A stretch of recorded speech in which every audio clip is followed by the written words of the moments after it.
Child beauty pageants. Today's topic is about child beauty pageants and why I think that they should be banned. And here's just a little video just to show you. Girls of all ages take part. It's estimated that 250,000 children compete in more than 5,000 pageants in the United States each year. This one's organiser insists appearance isn't everything. The critics argue this simply isn't healthy for young girls. The long-term impact of what this means psychologically for kids, the over-reliance on how you look in the teen years, this might turn into an eating disorder. If you think being Miley Cyrus or Britney Spears or someone like that is a goal and that's your way to a better life, then this is a great training ground. Parents spend thousands of dollars making sure they get exactly the right look.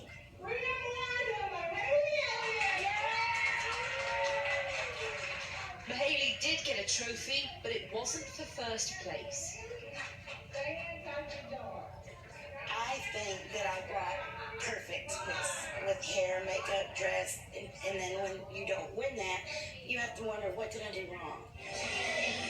The celebrity culture of appearance over substance is fueling the dreams of fame in this world of miniature ball gowns and false lashes. The quest for perfection continues as each little girl tries to find her place in the spotlight. Amanda Walker, Sky News, Austin, Texas. So with that being said, a lot of the children do go through psychological issues in beauty pageants, and that's what my main topic is. And here we go. And my sources are YouTube, Psychology Today, Eating Disorders Here, Hope, The Week, USA Today, and Occupy Therapy. The beauty of a woman is not in the facial mode, but the true beauty in a woman is reflected by her soul. It is caring that she lovingly gives. The woman grows with the passing years. Audrey Hepburn said that.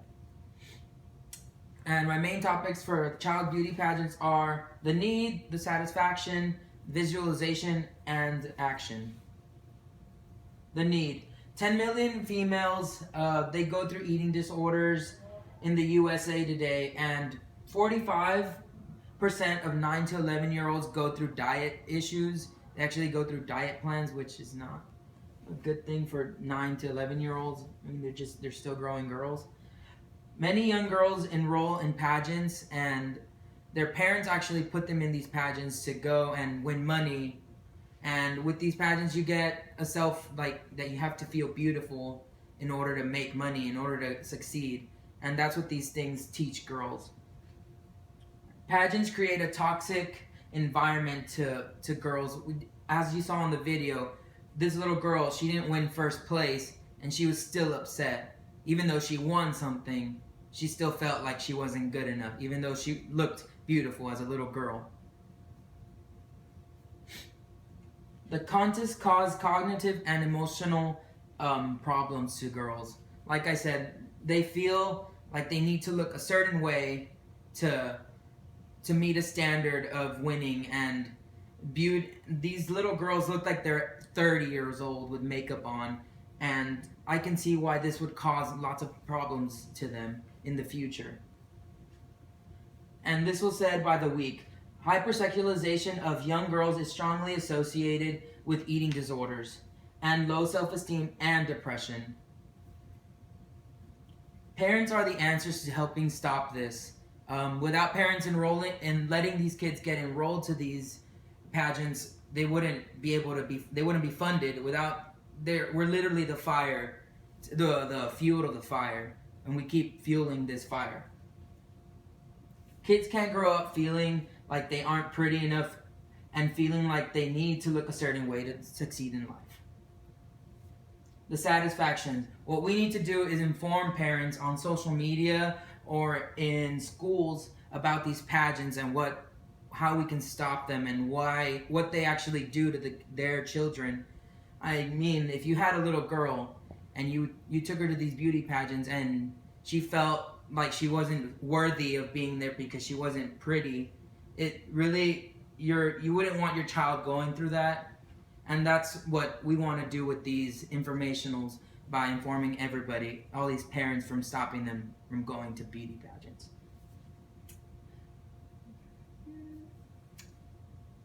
And there's also a story about a girl who was a child beauty contestant. She won a lot of awards, and so it was in the 1960s, and she got murdered. Her name was Jo Bennett.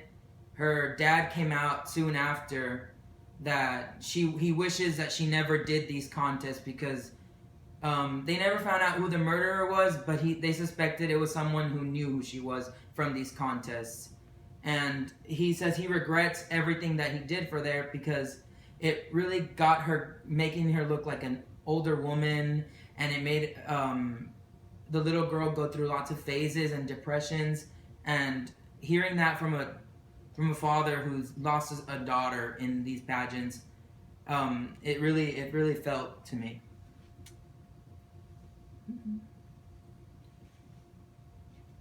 So, like I said, by cutting the kids out of the equation, you'll stop these beauty pageants. These beauty pageants, they need the kids, and with the parents being more knowledgeable about the different types of mental issues that comes along with it, you stop the pageants. These pageants are a billion-dollar company. Like, it's so big, and we're the ones that give them the money for this.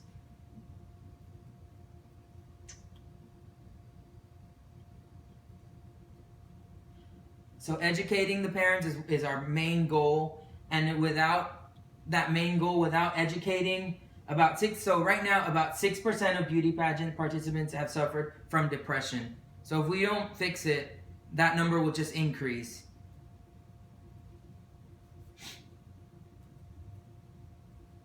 Also, young girls going through unhealthy diets, it leads to a lot of issues with in the future. Like, you might become obese, or you might become anorexic or bulimic because of these issues, because of these eating disorders, because you feel like you have to look a certain way. And that's what we want to stop by these pageants. It is just a step towards a better future with these kids. With constant pushing and education, we can get through this and join other countries in this ban. So there is a problem with these child beauty pageants, and we know we got to fix it. And the way we can do it is by informing informing everybody. We are the fuel to these pageants, and once we stop, there's no more pageants. Beauty is not the answer, and there are other things little girls can do to move on to do better things other than beauty. There's Girl Scouts, and there's other organizations that they can do that actually push them to strive to become better leaders instead of looking a certain way. And that's what I feel that little girls should strive for, to become scientists and engineers, or something that pushes them that way. Thank you. I made a face. Did you stop it?